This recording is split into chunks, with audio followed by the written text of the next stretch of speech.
Commander Zexthara clicked his mandibles in what could only be described as amusement as he observed the primitive weapons display spread across the holographic interface. The human delegation sat nervously across the crystalline conference table, their faces pale under the artificial lighting of the Galactic Council chambers. "These are your weapons of war." Zexthara's translator rendered his chittering into perfect English, though it couldn't quite mask the condescension in his tone. "Chemical propellants?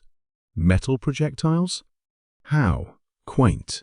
Ambassador Sarah Chen felt heat rise in her cheeks, but maintained her diplomatic composure. Beside her, General Marcus Webb's jaw tightened as alien representatives from a dozen species examined humanity's military arsenal with what appeared to be barely contained laughter. The Vrex delegate, a towering insectoid creature, waved a clawed appendage dismissively. "We mastered plasma weaponry 12,000 cycles ago. These bullets and missiles would barely scratch our defensive barriers." "Indeed," added the ethereal luminary representative, her voice like wind chimes in a gentle breeze. "Your species shows promise in other areas, art, music, literature, but warfare?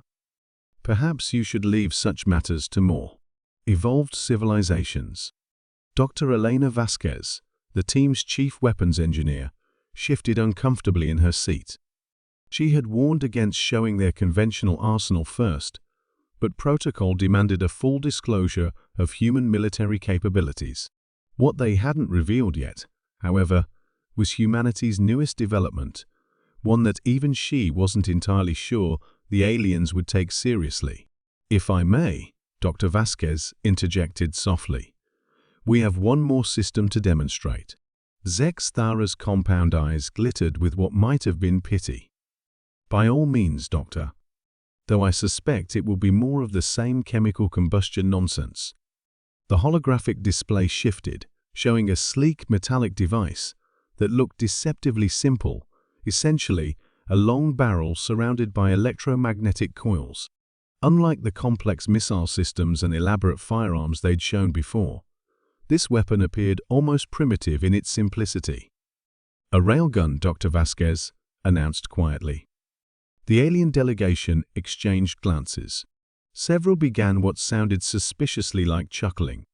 "Electromagnetic acceleration," the Krillian ambassador rumbled through his translator, his crystalline skin pulsing with amused colors. "We abandoned such crude technology eons ago. The power requirements alone make it impractical for any real combat application." "How much energy does this device require?" asked the Vrex delegate, his tone suggesting he was humoring a child.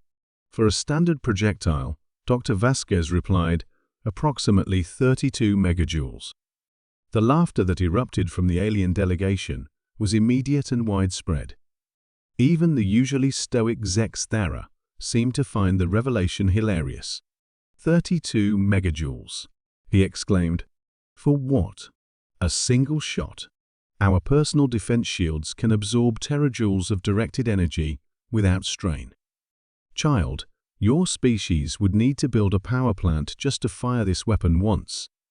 General Webb leaned forward, his expression granite hard. "Doctor, please continue with the full specifications." Dr. Vasquez nodded, her fingers dancing across her tablet. The holographic display zoomed in, showing the railgun's projectile, a dense tungsten-based penetrator designed specifically for their testing. "The projectile mass is 100 kilograms," she continued.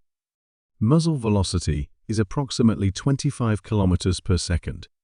The laughter began to die down as several aliens started calculating the numbers in their heads.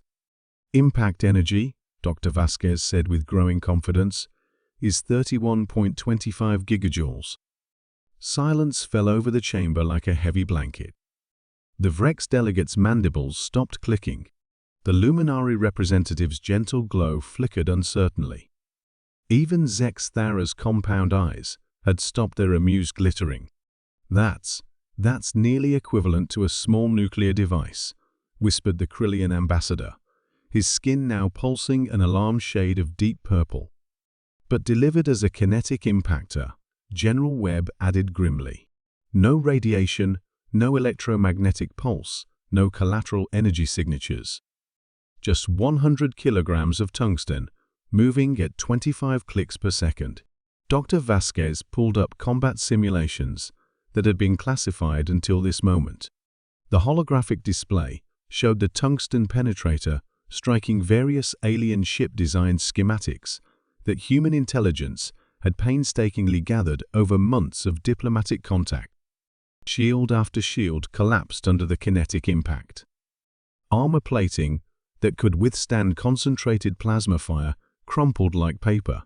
The elegant, curved hulls that alien species favored optimized for energy weapon deflection proved catastrophically vulnerable to simple kinetic force applied at relativistic velocities. Your shields, Dr. Vasquez explained as the simulation continued, are designed to disperse energy over time and surface area. But kinetic energy doesn't disperse, it transfers. All 31 gigajoules concentrated into a tungsten rod with a cross-sectional area of 50 square centimeters. The silence stretched longer. Ambassador Chen could hear the subtle hum of the station's life support systems, a sound that had been completely masked by alien chatter just moments before. Finally, Zex Thara spoke, his voice notably lacking its earlier condescension. "How many of these weapons has your species constructed?" "That's classified," General Webb replied smoothly. "But I will say, every major human military installation now has at least one railgun emplacement. Our lunar facilities have 12. And our newest destroyers carry 3 each." The Krillian ambassador's skin had shifted to a pale, almost white hue. "The power requirements were solved by our fusion reactor program 6 months ago," Dr. Vasquez interrupted. "Compact reactors, specifically designed for military applications. Each one can fire a railgun every 30 seconds indefinitely." The Luminary representative's voice was barely a whisper. "We may have miscalculated the threat assessment of your species." Ambassador Chen finally allowed herself a small smile. "Humanity has always believed in the elegance of simple solutions to complex problems. We don't need energy weapons when mass and velocity work just fine." Zex Thera straightened in his chair. His entire demeanor shifted from amused superiority to cautious respect. "Perhaps we should discuss the terms of the Mutual Defense Treaty more equitably." As the alien delegates huddled in urgent, whispered conferences, Dr. Vasquez caught General Webb's eye and nodded slightly. Sometimes, she reflected, the oldest solutions were still the best ones.